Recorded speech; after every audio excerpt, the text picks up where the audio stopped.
Winds up, storms a-brewing. There's danger a-lurking in them there seas. Time to batten down the hatches and haul on my first guest. It's Scheider!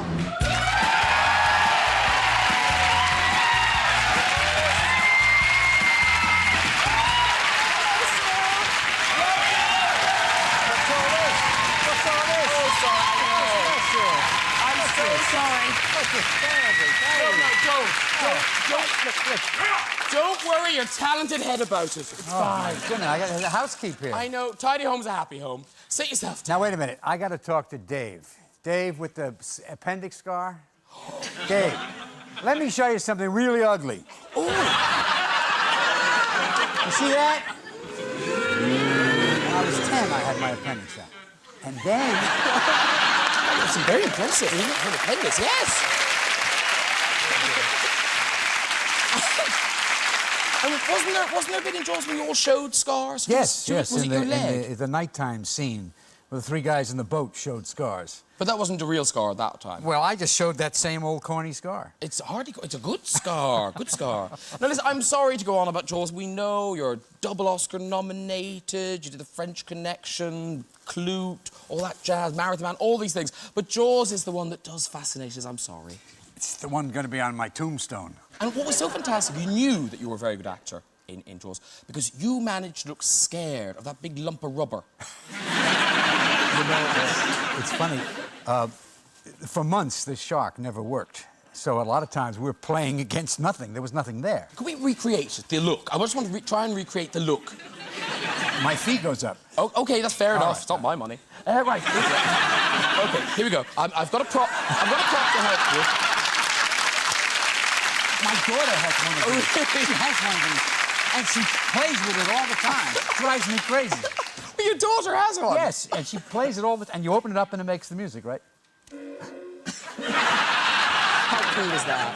Wrecking your life. But now, you must have been thrilled then after the success of Jaws. What? You must... Sorry. I'm catching it off them. No, you must have been thrilled after the success of Jaws then to be invited back to do Jaws 2. Well, not really. Everyone else ran. No one wanted to do Jaws 2. But I was contracted to Universal, so I did the second film. But I didn't do 3 and 4 because they got worse and worse and worse and worse. And more embarrassing and more embarrassing. Jaws 4 was the plot of that was something, wasn't it? Well, if you consider that the shark has such a brain that he attacks my family in Martha's Vineyard and then follows my wife to Florida, that's really going out of the way. That's an angry shark. And so, did you struggle to not do Jaws 2 then? Did you fight over it? Well, I try to plead insanity and make myself as unavailable as possible. But finally, because I had a contract, I did it. Well, no, because I've heard you say bad things about it, but I was surprised then to read in the Jaws 2 log. This is a quote, and I'll let you guess who said it. When Conan Doyle wrote the first Sherlock Holmes and everyone screamed for more, I don't think he felt like a professional hack. I see nothing wrong with bringing back a story that gives people a terrific time. Well, you know, show business. I mean, the picture was incredibly popular, and there was an audience made for it, and I suppose a sequel should have been done, but not a quadruple and a fifth tuple and an eighth tuple. No. I mean, did they try to get you into the 3 and the 4? Sure, but, enough. Enough. So, but you said no to those, and yet you said yes to Sequest. Yeah, but that's different. I mean, that was a show that began about underwater life. It was about exploring the ocean. It was about medicine and finding minerals, and it was a very high-minded show, you know. With a talking dolphin.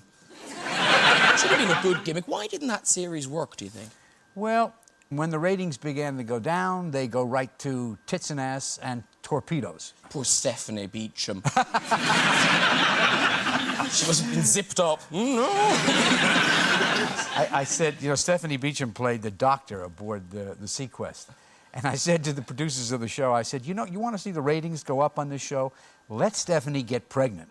and we'll try and figure out who did it. But no, that was much too imaginative for them. We'd be like, who shot JR? Who shagged Stephanie Beacham? Yeah.